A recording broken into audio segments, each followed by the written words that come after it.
what government might come in, what might the business environment go the way we expect. Salvini next. Hello everyone, and welcome to the latest update of our global outlook here at the Economist Intelligence Unit. My name is John Ferguson, Director of Country Analysis, and today I'm joined by Pat Thaker, our Regional Director for Middle East and Africa, and Agnese Ortobani, a Lead Analyst from our Europe team. Today we'd like to talk to you about two things. We'd like to talk about politics in Italy and the important issue of war with Iran. Agnese, maybe let's start with Italy first. We saw in the European elections recently. Can you tell us a little bit about what those elections, what that meant for political stability there in Italy? Yes, so a landslide victory for the far-right Lega at the European Parliament elections has increased the likelihood of a snap general election in Italy. And we think that Matteo Salvini, the leader of the Lega, will try to capitalize on the results of his party at the European Parliament election. The party won 34% of the votes by pulling up the plug from the government coalition composed by the Far-Start movement and the Lega. And at the moment, support for far-right parties in Italy is at around 50%, which is well above the implicit threshold of 40% required to win a majority in both houses of the parliament. Right, and these results, that was a turnaround from recent results there in terms of how these parties performed, if I understood the results correctly. Yes, absolutely. So the Lega won 18% of the votes at the last general elections in 2018, and the Five-Star Movement, the other party at the government, won around 30% of the votes, and the results of the European Parliament elections show like an opposite trend in support for the both parties at the government. And that puts Mr. Salvini, as you're saying, in a stronger position now than he was before? Yes. Okay.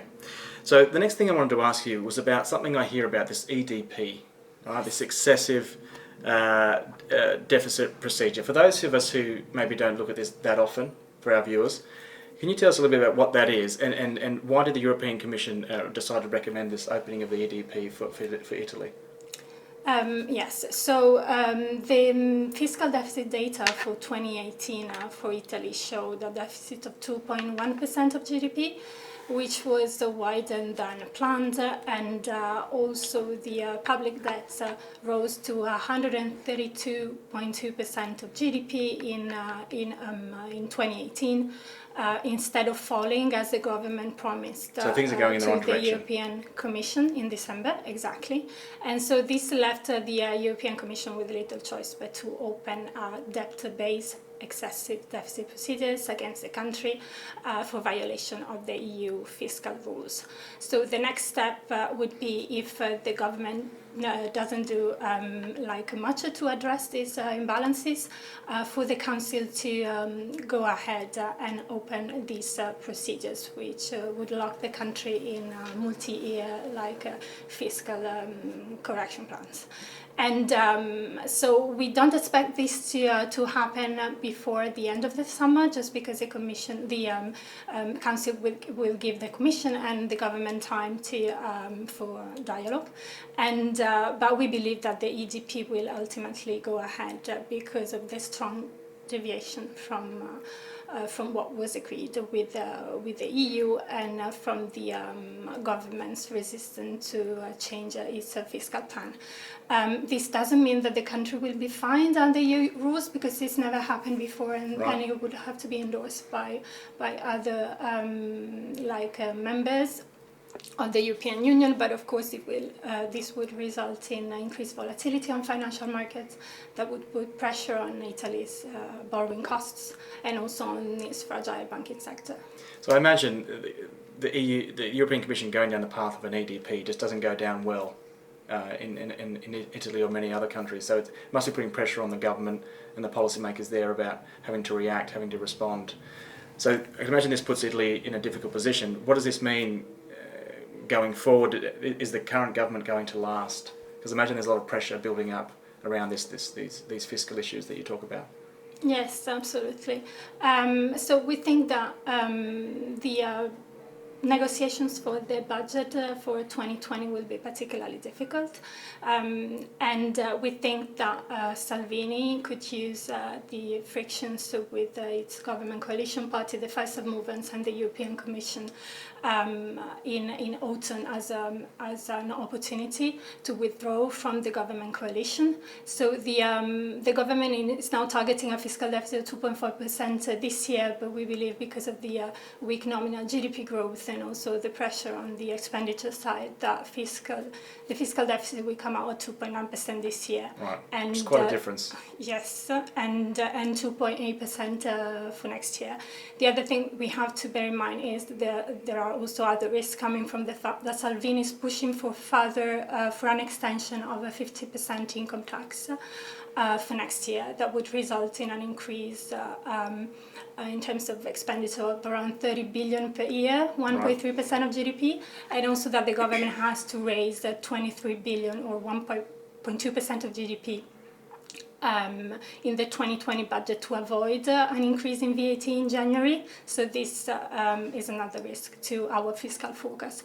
And we think that the frictions around the negotiation of the budget in autumn would be a key signpost to watch, especially because Italy will have to submit its draft budgetary plan to the European Commission by mid-October, Okay, and it's so going to be particularly right. difficult. Yes. Yeah, yeah. And this leads us to the view that eventually there'll be a call for a snap election. Yes, exactly. And we think that this is not going to happen this year, basically because the window for doing that is really short, and also because in Italy it's the president who has to call new elections, and he will likely explore other possibilities before calling snap elections. However, we think that the potential to have a continuation of the current legislature and like a technocratic government, there's not enough support in parliament for doing that. Right. And also he might try to see if there's another majority in the parliament, like for instance composed by the centre-left Partito Democratico and the Fiscal movements, but it's going to be very politically difficult to do that. So we think that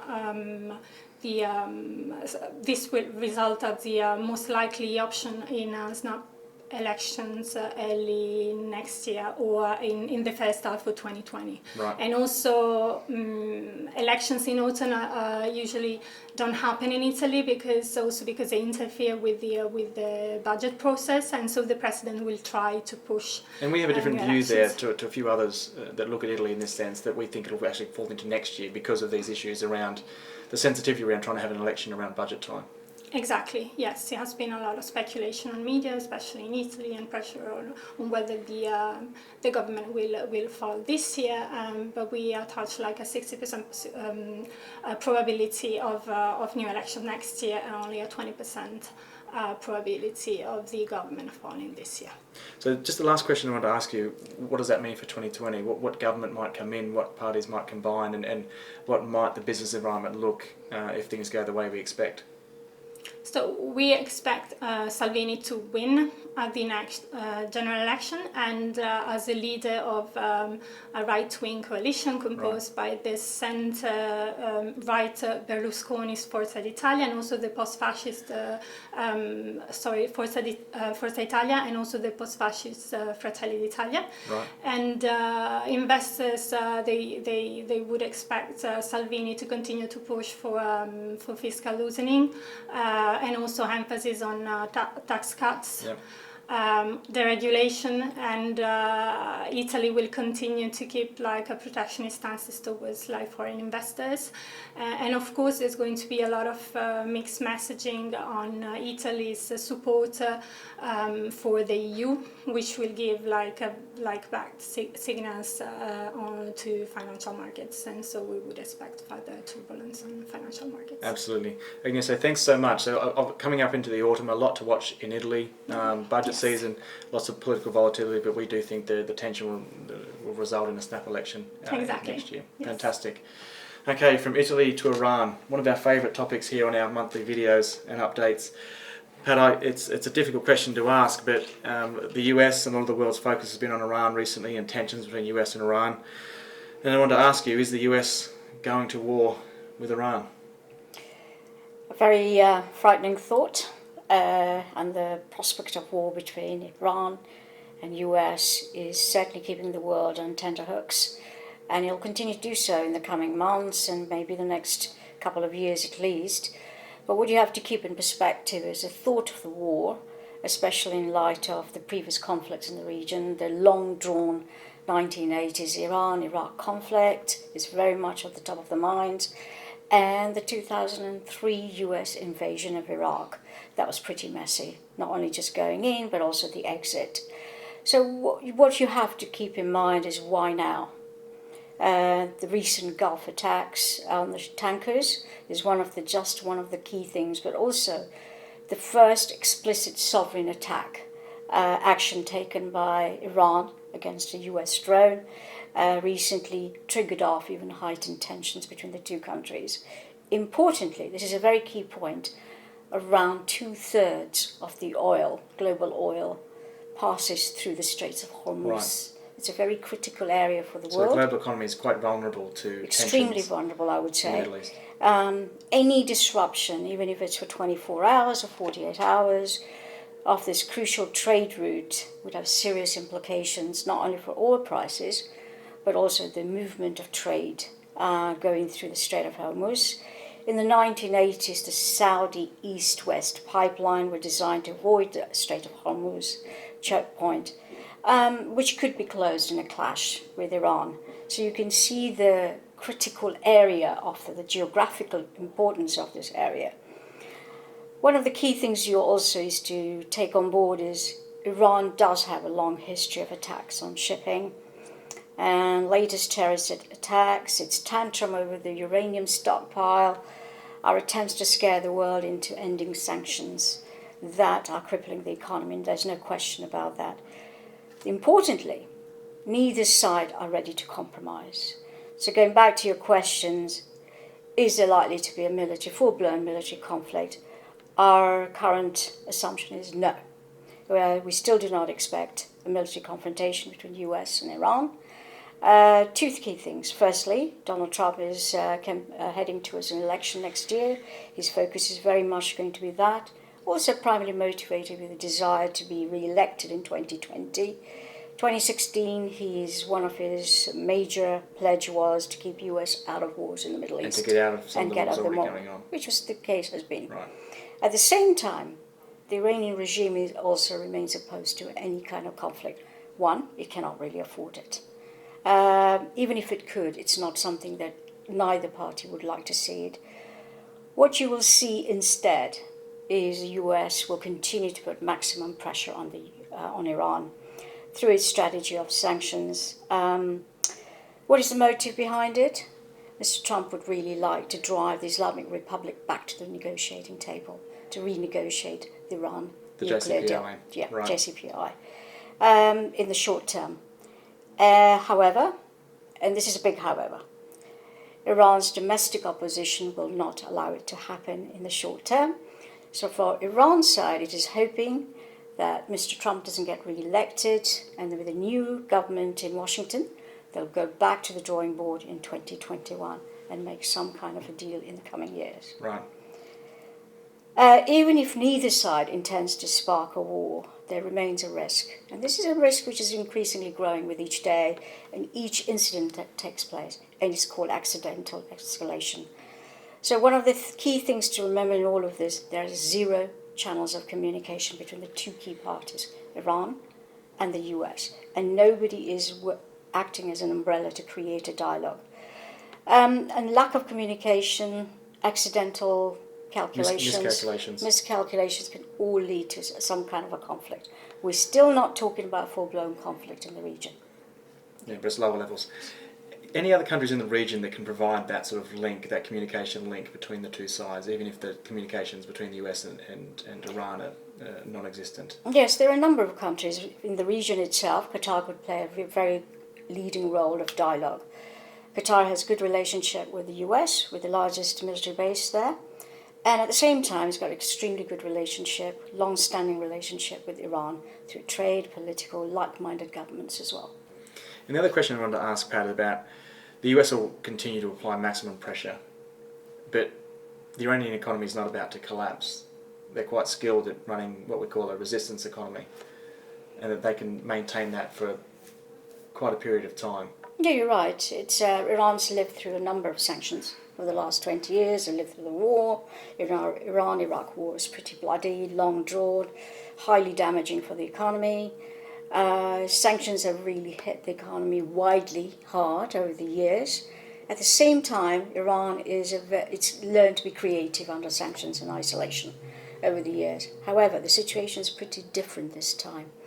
The partial lifting of the sanctions in 2015 opened up an avenue to re-engage with the world, but to restart the economy, rebuild the infrastructure, everything that Iran really wanted to do. And at the same time, they've got the largest demographic, young population. So the pressure, internal pressure is high, socially, politically, and economically, to generate jobs, but also to create a better quality of life. And that's why the economic upside from the JCPOA was so attractive, because of that underlying potential. Definitely. I would say it was, even under the JCPOA, Iran had not benefited fully in the 2-year interim period, largely because of the payment delays, the long-drawn negotiations, and at the same time, as soon as the partial lifting of the sanctions took place, oil prices fell. So it was a double whammy for Iran. Iran's economy, for its part, I would say it's really up against the wall. Crippling economy, oil revenues have been halved, if not further. Certainly it's put themselves into a very, very tight situation. Limited access to finance as well. Ongoing sanctions are hitting hard. Absolutely. Yeah. Right, so just on Mr. Trump, I think one of the points that I would make is that, unlike maybe some others in his administration, I don't think he actually wants war. I think Mr. Trump can benefit from the tension with Iran, but ultimately I don't think he actually wants a full-scale conflict with Iran. Neither side wants a conflict. That's true. No, neither side wants the conflict. Neither does Mr. Trump, neither does Mr. Rouhani, or the Iranian regime. Definitely does not. However, the reality can be very different on the ground. Is that risk of miscalculation? Miscalculation, another tanker attack, loss of an American life. Mr. Trump would come under domestic pressure to act on it. Just last weekend, when he withdrew from the decision to do an air attack on Iran, it was viewed as a weakness on his part. So he's heading for an election next year, he's campaigning, so it is a political game as well. Absolutely. But I imagine, Pat, we'll be back to this topic sometime soon. We talk a lot here about the US-China trade war, and I imagine we'll be back to the US-Iran tensions as well. That's the only certainty. Unfortunately, that's the only certainty.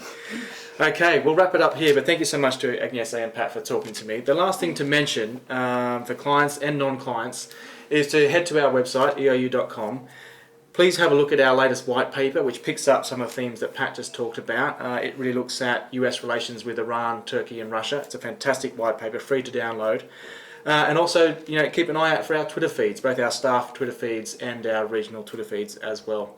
But that's all from us here now. We'll be back next month with another update of our global outlook. Thank you. Thanks. Tensions as well. That's the only certainty. Unfortunately, that's the only certainty.